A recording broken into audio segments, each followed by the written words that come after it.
काँग्रेसच्या जागा वाटपाचा फॉर्म्युला आता ठरलेला आहे। राज्यामध्ये काँग्रेस 20 जागांवर दावा करणार आहे। 25 तारखेला महाविकास आघाडीच्या बैठकीमध्ये हे जागा वाटप होईल। तर मुंबईमध्ये समसमान जागांसाठी काँग्रेस सुद्धा आता आग्रही आहे। महाराष्ट्रामध्ये याआधी लढलेल्या 5 जागा काँग्रेस मित्रपक्षांना सोडणार आहे। महत्त्वाची आणि मोठी अपडेट आपण पाहतोय। काँग्रेसच्या जागा वाटपाचा फॉर्म्युला आता ठरलेला आहे आणि राज्यामध्ये काँग्रेस 20 जागांवर दावा करणार आहे। तर 25 तारखेला महाविकास आघाडीच्या बैठकीमध्ये हे जागा वाटप होईल आणि मुंबईमध्ये समसमान जागांसाठी काँग्रेस सुद्धा आता आग्रही आहे। तर आपण पाहिलं की महाराष्ट्रामध्ये याआधी लढलेल्या 5 जागा आता काँग्रेस मित्र पक्षांना सोडणार आहे।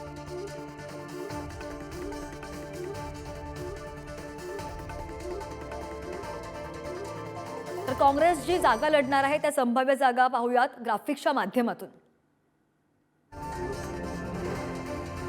तर नंदुरबार, धुळे, वर्धा, अमरावती या सगळ्या संभाव्य जागा आहेत ज्या काँग्रेस लोकसभेच्या माध्यमातून लढू शकतं। रामटेक, नागपूर, गडचिरोली, चंद्रपूर, यवतमाळ, नांदेड, जालना, शिर्डी, तर भिवंडी, गोंदिया, पुणे, लातूर, सांगली। आणि या संदर्भात अधिक अपडेट घ्यायला आपण जाऊयात। आमचे प्रतिनिधी ओमकार वाबळे आपल्या सोबत आहेत। ओमकार, आपण पाहतोय की आता फॉर्म्युला ठरलेला आहे, नेमका हा फॉर्म्युला कसा असणार आहे? येत्या 25 तारखेला बैठक पार पडणार आहेत, पण आताच्या घडीला काँग्रेस राज्यभरात 20 जागांवरती दावा करत आहे। मागच्या वेळी काँग्रेसने जवळपास 26 जागा लढल्या होत्या, त्यातल्या 21 जागांवरती काँग्रेस दुसऱ्या स्थानावरती होती। महत्त्वाचं म्हणजे यंदाच्या जे या सगळ्याचं निगोसिएशन असणार आहे, या 20 जागांमधल्या किमान 3 जागा वेगवेगळ्या आहेत महाराष्ट्रातल्या, त्या निगोशिएट होतील।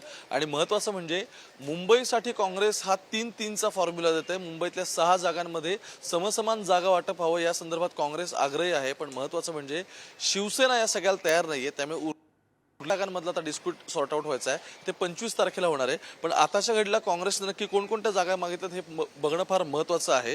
25 तारखेला जरी या सगळ्या संदर्भातला फायनल तिढा सुटणार असला तरी सुद्धा 20 जागांमधल्या जवळपास 17 ते 18 जागांवरती काँग्रेस फायनल निर्णय घेईल।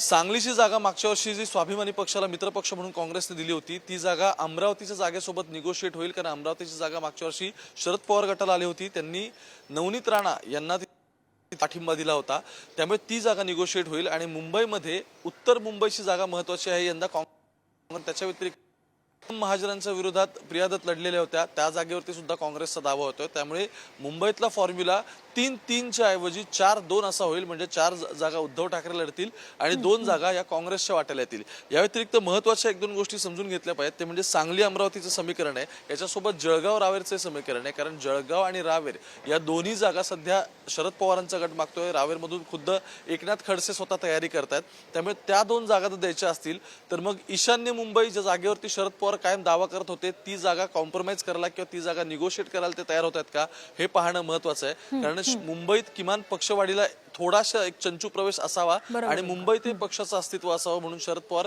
ईशान्य मुंबईची जागा मागत होते। ती जागा पण ते येत आहेत का बघणं महत्त्वाचं ठरणार आहे। पण आताच्या घडीला प्रायमरी टॉक्समध्ये 20 जागांवरती काँग्रेसचा दावा आहे, यातल्या 17 ते 18 जागा काँग्रेस निगोशिएट करून फायनलाइज करेल आणि 25 तारखेला सगळ्याचा अंतिम फॉर्म्युला ठरेल। बरोबर, 25 तारखेला जी बैठक होणार आहे त्यासाठी त्याकडे सगळ्यांचंच लक्ष लागलेलं आहे।